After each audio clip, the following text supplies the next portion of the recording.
Hi, welcome to From the Left with Stephen Leon. I'm here in DC, actually right in front of the White House. If you remember last week, I had mentioned that I would come out here and talk to folks about the DC statehood. And there's a cool thing. This is President's Park, if you see that behind me. Hopefully the wind also, I don't have a nice mic to kind of show you guys. But the thing about President's Park, even before, I decided to run, I would always come out here randomly and just talk to people about whatever is going on. And when I'm just going to pick people off the street. My idea is to go down DC Council, so by Freedom Plaza, and just ask people's take on what they think about DC statehood. Most people I've talked to support it, but why it is and how it is, I'll get in that. But I want to introduce this right behind me now is this protest that's been here since the 70s. June 3rd, 1981, started originally by William Thomas Hellenbach. Now, of course, Filipos Malacobello, he's been here all those almost 43 years now. He's the godson of the founder. Basically, this has been continued going. It stands against human rights being violated, the wars we're currently in, and the nuclear industry. Yeah. Peace be with you. See a lot one of of those volunteers and then one of the protectors. I do the night shift. What's your name? Abdullah. Okay. There's usually another guy here. He's been what's his name? Filipos Malacobello. He's been here the longest. Yeah. So what do you think about DC statehood? I think it absolutely needs to be a thing. I think arguably there's a lot of territories that probably should be states, right? We shouldn't be taxed without being represented. We're a very significant place. We have people, we have homes, we have everything that any other state has. Yeah. That's a thing that on my platform, I support the DC statehood. You know what I mean? It's not fair that you see the license plate growing up around here. You see it all the time. And taxation without representation. Exactly. So like but it's going there. You can't stop that momentum when DC is allowed currently to vote in presidential elections. They have a Congresswoman, Eleanor Holmes Norton, but can introduce but not vote on legislation. So the people want DC, and I'm out here to hopefully prove that we can establish these new boundaries. I'm from Arlington, and it fares very well for us, to have federal institutions there and have it thrive. And if DC were to become a statehood, to share some of that, I'm open to discussion to help out sister congressional districts that may not have that benefit where they have federal institutions within their own state, especially as big as here. If you see the map, you can Google the DC statehood and see where the boundaries would be. So it's all ready to go. So anyways, I'll chat with my audience a little more. I thought it'd be cool to introduce this guy. Is there a website that they can go to learn more about? Well, there's White House Peace Vigil, like BIGIL, White House Peace Vigil official on Instagram. That's the closest we got going right now. Cool. We're out here every day, all day. All right. Well, thank you so much for your time. You have a brochure. I gave you my card. Yeah. Right? I can take this? Please. All right. Have a good night, man. Have a great one. You too. So DC statehood is it's not a federal thing. People live here. So I'm not going to talk to a lot of people here at the White House, President's Park. I'm going to walk down to the DC Council's area. It's a cool place, the Freedom Plaza. Growing up around here, I would see what is it? The skateboarders. See a lot of skateboarders. It's made of marble. It's probably not the best place to do that, but they're kind of been lax on it the last few years. I had, when I was years ago, I attempted on this one assignment called it was for a local labor union, and they had supported DC wanted to push this noise bill through that basically said you couldn't protest over a certain decibel. So this learning experience was pretty cool, where I had the theme was make some noise. So it's the idea, if you were to set these decibel levels in certain jurisdictions where you can protest at certain times and places, then you'd be easy to get ignored.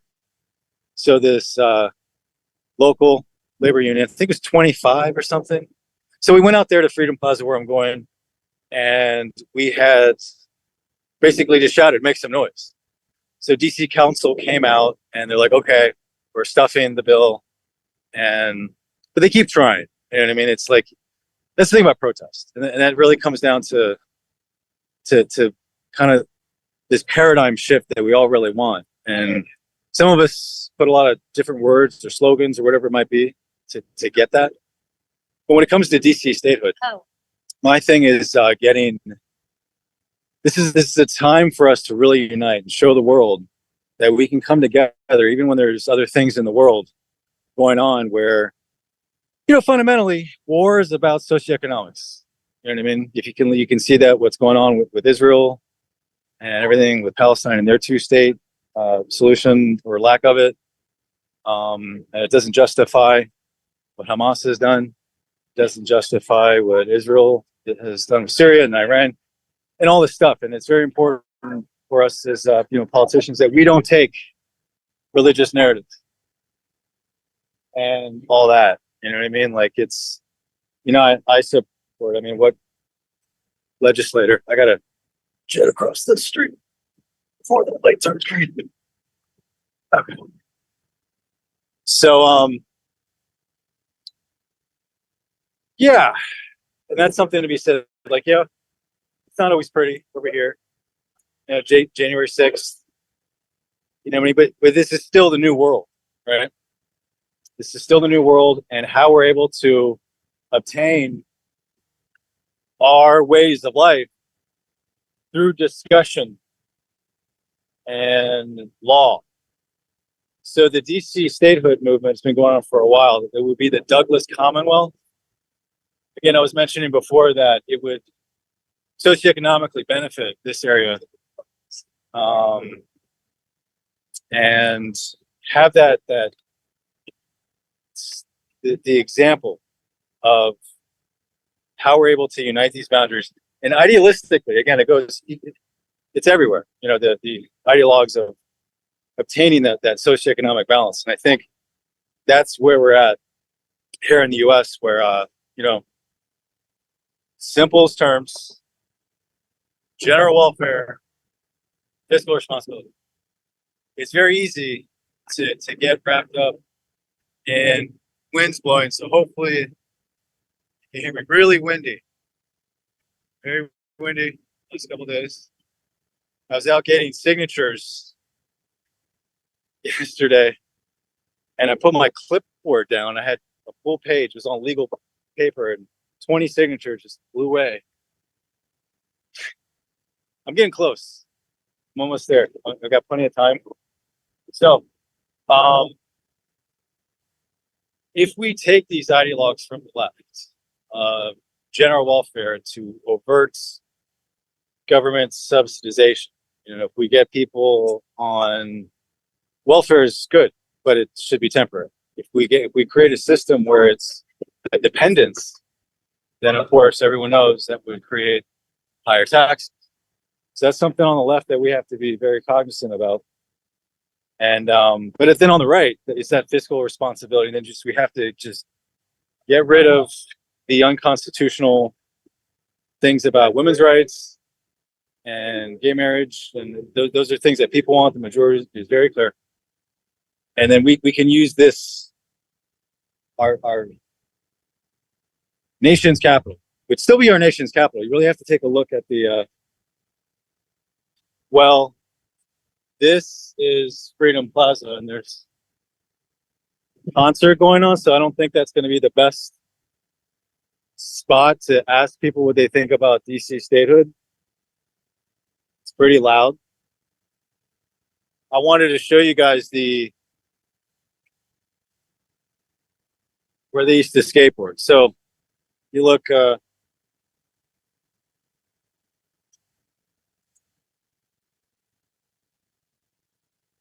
DC Council is right behind me, right there. So it would be up to them. But of course that would have to be pushed through the House. Then you have to go through the Senate. You have to, the Constitution has to be amended. Why can't it be? It's what the people want.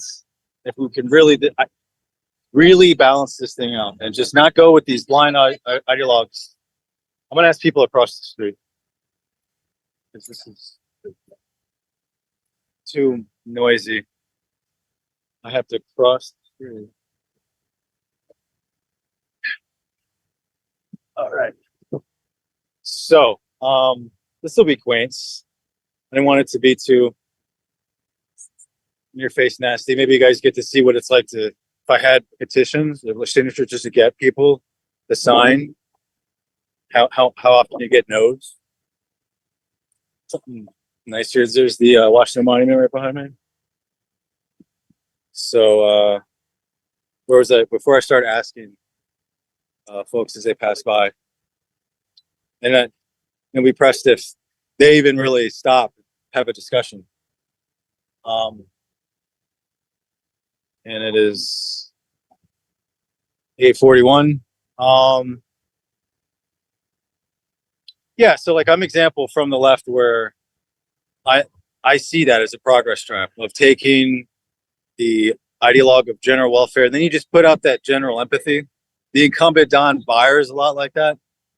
If he's left unchecked, if he's left in office, AI is essentially going to replace a lot of jobs because he's being lobbied, and then people are going to be dependent on welfare. It's like that's what he wants. It's almost like he's like, you know what, that's just where we're at as Americans. You know, he got lucky selling 100,000 cars during a fossil fuel crisis, and maybe he thinks it just came down to luck. So, and that's just all the rich people in America or elsewhere. That's just kind of what it either happens or it doesn't. I don't believe in that. I believe that anyone with the right will and drive can succeed and make it and find their way in. So asking people, like here comes a group of guys, like I'm not going to ask them. I'm not going to ask go for it. She's just like one person by themselves. Yeah, they're hanging out. It's not going to bug me. I could ask them. But they might say anything. You know, you gotta read the situation. Try not to make this too boring for you guys. I thought it'd be neat to come out. Next week is gonna be really cool. So Mike Webb, if he's watching, he's a candidate from the right. And we don't agree on everything, but I talked to this guy for about I'm gonna ask this couple right here. Excuse me, I'm doing a live stream. Do you guys support DC statehood? No. Don't care to say why? No, that's fine. I didn't. That's fine.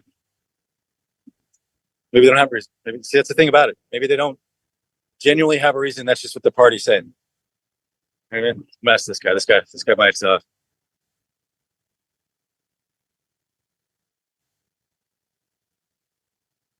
Excuse me.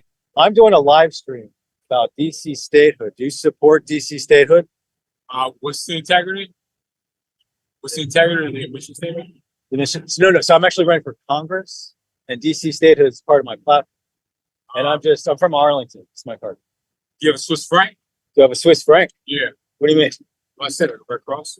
Do I have my ID on me? Well, it's doctrine law. So I'm saying My doctor? doctrine law. No. I'm just out here asking people if they support DC statehood. Fifth man applied. Talk to Okay. Austin Knox. Okay, well, that's cool. All right.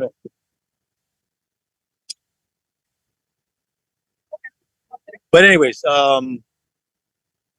so expression? What do you mean? What's that? Oh no. Is that drink? It's an expression. Well, I don't drink. It's Try DC statehood. difference between master and slave right there, right? Is your earned deposit some comments right there, right? Towards heritage. What's your deposit towards heritage? So what I do right there, right? They should go with the foundation. What does that have to do with DC statehood? This is all heritage. So that so is that a yes or no for DC statehood? It's for heritage, right? That's the law firm. It's called the White House, right? It's all That's heritage. executive. No, There's our lawyers there. So it's about DC statehood. I don't have a lot of time on this show. So What requires a real world is water. What is the blood statute required for the art of well, 11's annuity? We're gonna bring wine to the table. Okay. All right, buddy. Look, I gotta ask people about DC statehood only. But have a good night. Permit through a park. Dashing. Yeah. Okay. Okay. So, what was I saying? DC statehood. Oh, next week. Let me ask this guy. Excuse me. I'm doing a live stream and asking people if they support DC statehood.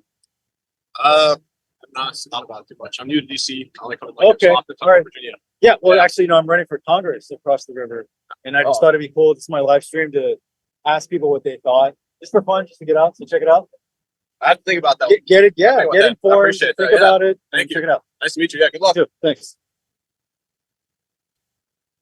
See, like I don't like really swaying people. I don't like getting in people's face too much. You know what I mean? Like I develop a plan and then I put it out there, and people are either yes or no. That's it. You know, and most people support DC statehood. People that are, I think, if you look at polls, people that live here, you know what I mean. You're gonna get. I don't know what the numbers are. I don't know if it's like 80-20. I should check that out. You know, and you know, it ask people why. I'm sure again, people would say because they don't want to give the Democratic Party, because this area is hardcore blue, another 2 votes in the Senate, you know, and then there would be 1 Congress person here. Yeah, and that just would push that. And that's the thing about it. Like this is something new I came up with. America is a hybrid system, and we've developed very, very quickly. If you've seen my platform and you see the things from whether if it's climate change, and I'm not trying to do government subsidization, it's not going to be enough yet. It's real. All that's being the crux there is that the financial assets that the fossil fuels hold. Talked about that in other podcasts. Here comes a couple. I'm gonna harass wouldn't be the right word. Excuse me. I'm doing a live stream. Do you all support DC statehood? Definitely. Definitely. Should. Why? No taxation. Representation. Well, what else about it? No, we're not local, so we can talk about But you it. still support. Yeah, of course. Okay, cool. Hope they get. All right, hope so. All right, thank you. So it's also important why we support anything. We should understand why. We shouldn't just blindly go if it's the left or the right. Hi, I'm doing a live stream. Do you support DC statehood? No. Do you all support DC statehood? Yes or no? You don't know. There's a lot of tourists around, so they don't really know. Hey, do you guys support DC statehood? No. No. That's what it's like coming out here, just getting political. You'd be surprised, even in DC. Excuse me, I'm doing a live stream. Do you support DC statehood? Do you support DC statehood? Okay, if you don't want to be on camera, that's fine. Then I understand. Huh? Delete it. You need to. Well, you already gave me. You already said no. Ask permission. Right. You said no, and that's fine.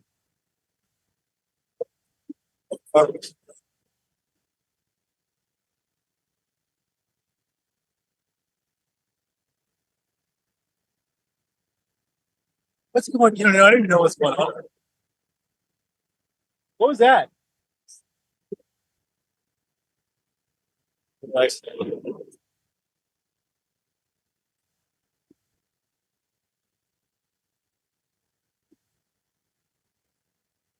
What's going on here?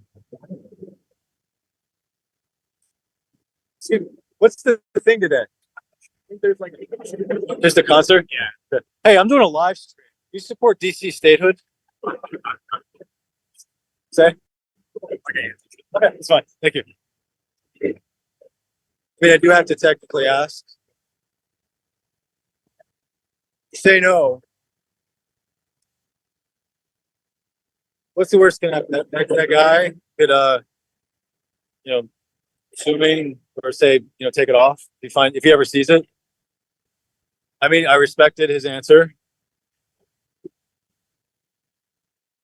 How free are we? Like you can go out there and write stories about whoever you want. If they're in the public eye or not, as long as it's not defamatory. I'm conscious of this. I don't like the fact that like he was pretty direct when he said no. It's got me thinking.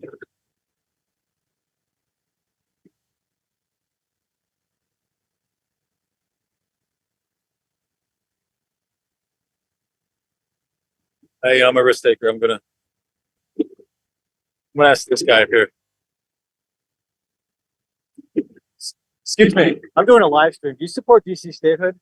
I'm not sure what it's for. You're not sure what you're for? For Okay, cool.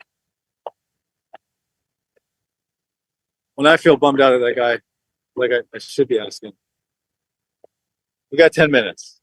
You know what?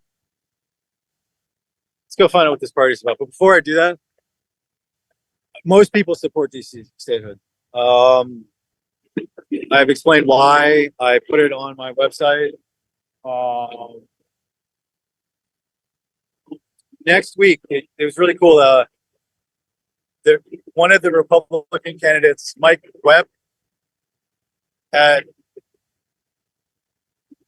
sent me an email and said that he wanted to join forces, and he wants to get Byer out. And he had this really funny story where I'll let you just Google Jimmy Kimmel and Mike Webb. I don't know. I have no idea how loud that.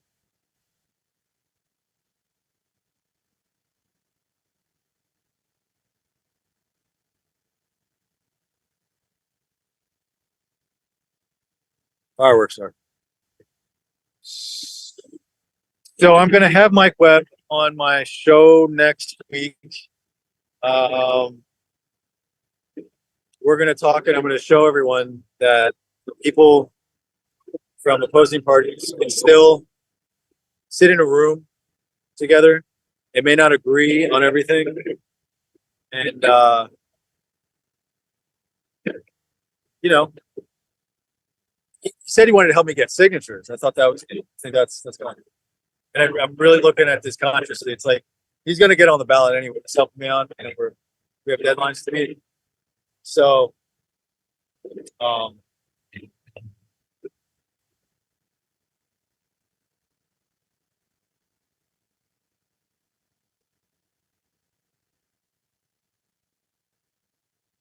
is probably a really boring show for you guys.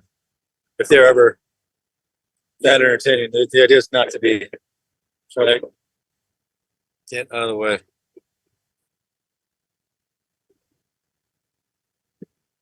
Excuse me, what are the fireworks for? I'm doing a live stream about DC statehood. Do y'all support DC statehood? Be from here? Tennessee. Okay, never mind that. There's a lot of tourists around here, so I guess tonight might have been wrong. I'm gonna walk back to McPherson's Port Metro. I only have 7 minutes. Like I said, it was just nice to get out of the house for a show and give you guys a little tour from the way that I see DC, I guess. I don't know. So Mike Webb's cool. I ran into him at the Old Town Farmers Market yesterday. Yesterday I ran into him. And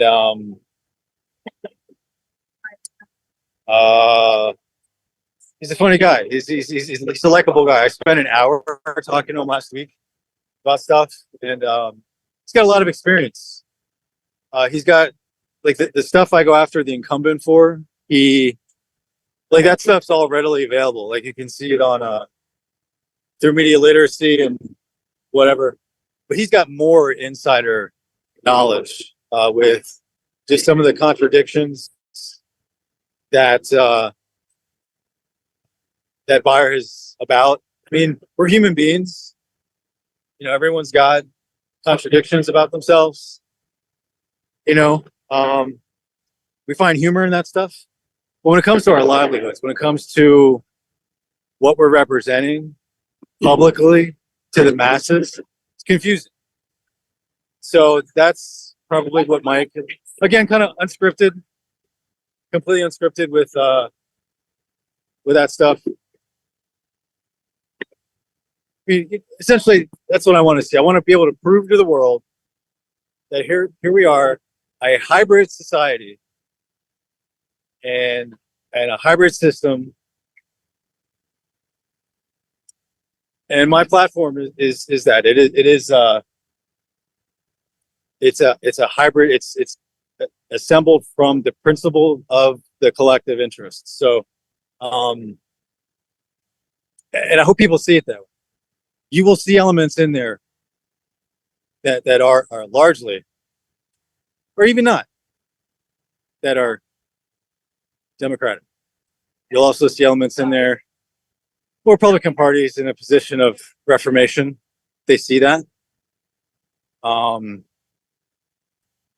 But where they're right is the overt government subsidization. We don't notice it that much in places like the DC metropolitan area.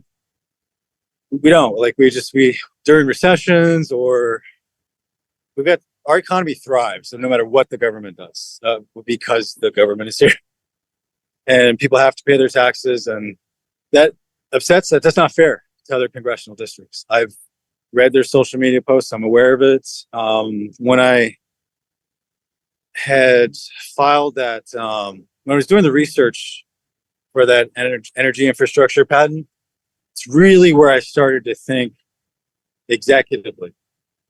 Like in my late 30s, I was like, okay, the tech's ready. I can classify this thing, and really started to see how it's going to affect everyone. Like, where am I procuring these raw materials? Things like upgrading the grid to support a lot of the power that's going to be going through.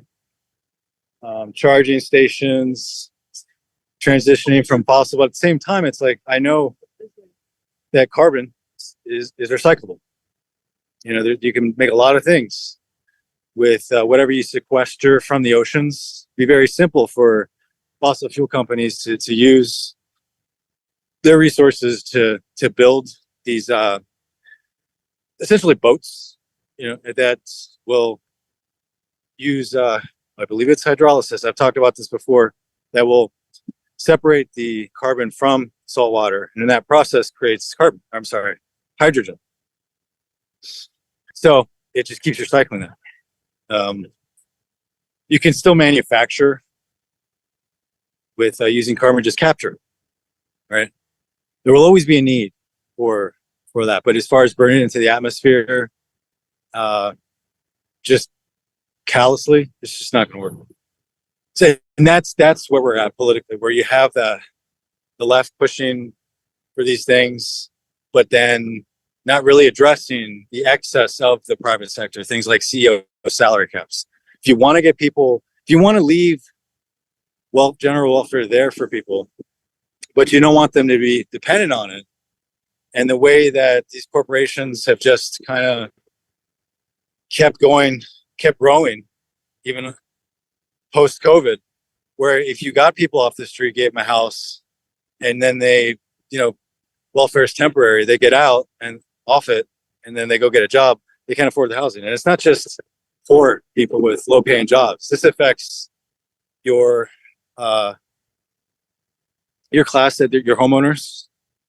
There's a chart that I put up recently where it shows what the gap was. Like, if you in the 80s, you would have made, 1 minute. I will talk about this another time. It's a housing gap thing. It's just enormous, ginormous even. So I'm going to go ahead and call it a night. Sorry I couldn't ask more people, and maybe been more legit to get people's permission, but I acknowledge that. So thank you very much, and have a good night.